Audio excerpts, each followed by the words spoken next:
USA তে একটি business registration করার সবার প্রথম স্টেপ হচ্ছে বিজনেস মডেল সিলেকশন করা। কারণ বিজনেস মডেল সিলেকশনের উপরে ডিপেন্ড করছে যে আপনার জন্য কোন বিজনেস এন্টিটিটা সুইটেবল হবে।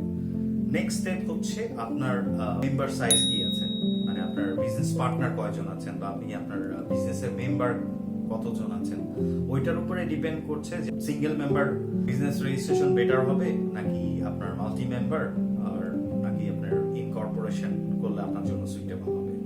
তো 3 নাম্বার স্টেপের পরে 4 নাম্বার যেটা খুবই ইম্পর্টেন্ট একটা স্টেপ, সেটা হচ্ছে স্টেট সিলেকশন। স্টেট সিলেকশনটা এই কারণে ইম্পর্টেন্ট বিকজ স্টেটের উপরে ডিপেন্ড করছে আপনার সেলস ট্যাক্স, আপনার কর্পোরেট ট্যাক্স, তারপর হচ্ছে আপনার ফ্র্যাঞ্চাইজি ট্যাক্স। তো বিজনেস এন্টিটি উপর ডিপেন্ড করে আপনার স্টেট সিলেকশনটা খুবই ইম্পর্টেন্ট। সো এই ধরনের 4টা স্টেপ খুবই সিম্পল জিনিস বাট খুবই ইম্পর্টেন্ট বিজনেস রেজিস্ট্রেশন করার জন্য। সো আরো ডিটেল কিছু জানতে চান আমার মাধ্যমে, আমাদের টিমের মাধ্যমে, in that case straight Genex এর ফুল টিম আছি আমরা আপনাদের সাপোর্ট করার জন্য, আপনাদেরকে হেল্প করার জন্য, একটা বেটার সলিউশন বা গাইডলাইন প্রোভাইড করার জন্য।